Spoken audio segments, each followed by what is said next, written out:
Hello guys, this is Stephen Howard and my dog Yucca. How you doing, Yucca? Chasing flies today.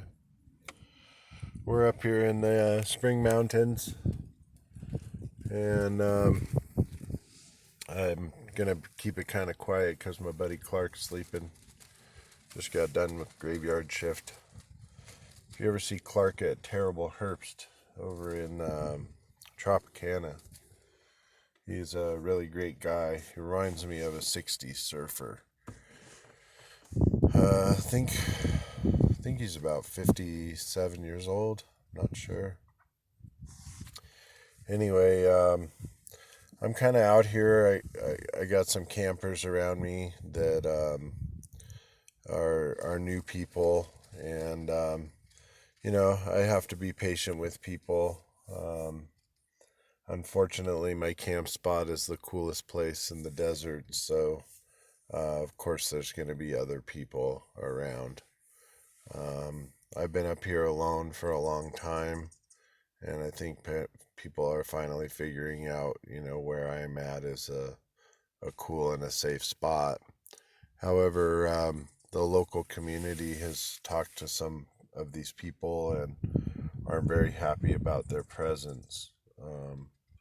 And I don't know how I feel about it other than, I give everybody a chance, and I believe everybody needs the opportunity to be okay and have a safe place to stay.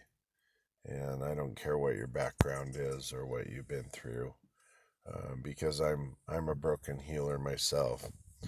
So that being said, I do have more people around me now, and I'm not sure how I feel about that.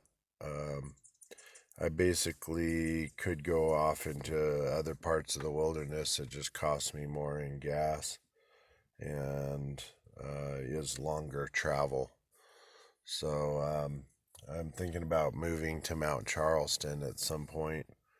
I'm not sure how the summer season is actually going to go. So it's almost over anyway. We only have about a month and a half or 2 months of the heat left. And then I'll be dealing with cold conditions and trying to go where it's warmer anyway. So, things change, seasons change. Hopefully, people change. Um, I can't get out of camp today because the road's being paved.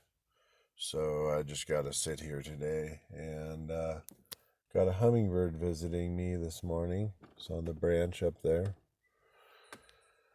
Uh, an amazing place. Maybe it's my job to keep it clean and keep the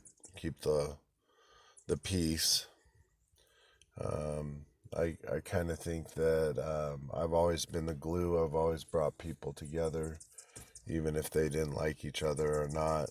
And then I've also made people understand the beauty of us all being different. And so that really is my job.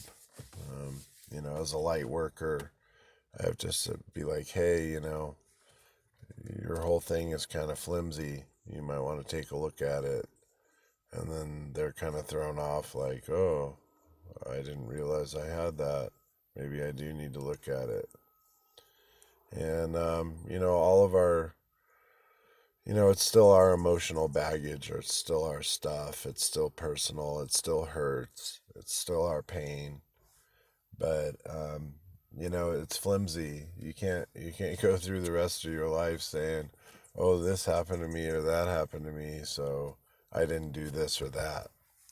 And I've never been a person to make excuses. I had $250 in a duffel bag full of winter gear, and I rode my motorcycle all the way to Montana. So I don't think that anybody, survival mode or not, keeping your marbles, keeping yourself stable, keeping yourself self care, self love, not taking it out on others, realizing that you got to own your stuff and you got to be a part of getting yourself organized, ready to survive what could be the next 10 years like this. And I'm prepared for the long haul. I'm prepared for whatever happens. Um, I'm even prepared for starvation. So it's really important that we all take care of ourselves, that we all stay hydrated, stay fed, take time. If you have addictions that have flared up because of the COVID-19 whole thing, you got to, back up and just take your time and, work through the steps to make yourself better and stop doing a pattern that's going to make your health worse, make you more susceptible to COVID. Um, Everything else is, if you don't have your health, you don't have anything. So keeping up with that and being aware of where you're at, who you're around, what's going on around you, is really important. And I know that my safety, whether I had a police officer within a call or whether I was completely out in the wilderness on my own personal safety is my own responsibility. This is my bubble. This is your bubble.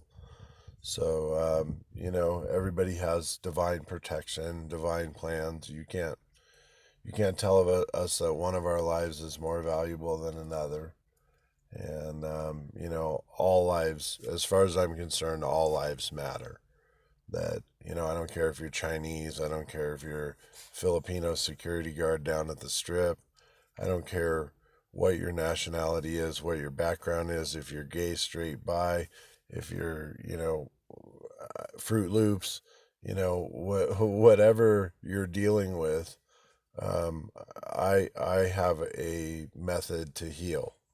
And the healing is basically getting attuned with your bullshit and accepting who you are as a person on a soul level and getting down to basics and facing your dark side and facing the stuff that doesn't do your life purpose, doesn't feed you, doesn't serve you, doesn't give you good feelings. And if you're having problems with depression, there is help. There's people around you. There's people that you don't even know that love you. And, you need to love yourself in such a way that you can find that character from within, that, that drive to that will to survive, that ability to stay organized, keep things relatively clean and nice, and you know taking care of yourself and loving the people around you unconditionally. So I tend to channel in the morning. I realize that I have guides around me.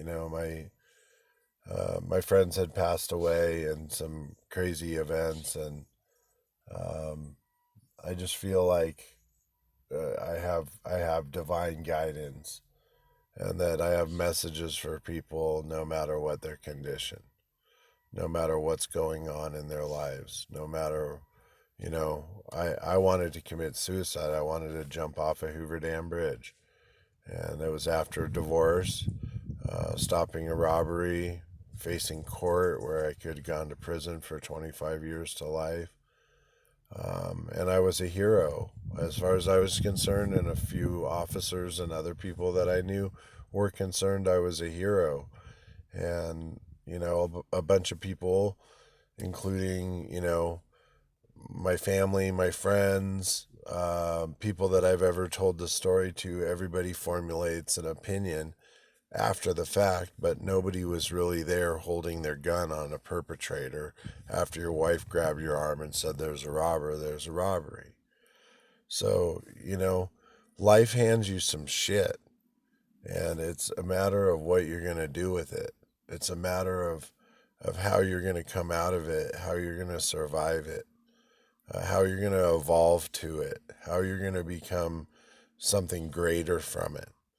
Um, I want to tell everybody, every gun owner that I ever see that has a sidearm walking into a grocery store, I plan on telling them, look, it's going to take you $200,000 worth of legal defense, 2.5 years of your life, a bunch of stress, just by pulling your gun to stop somebody from doing something and trying to help.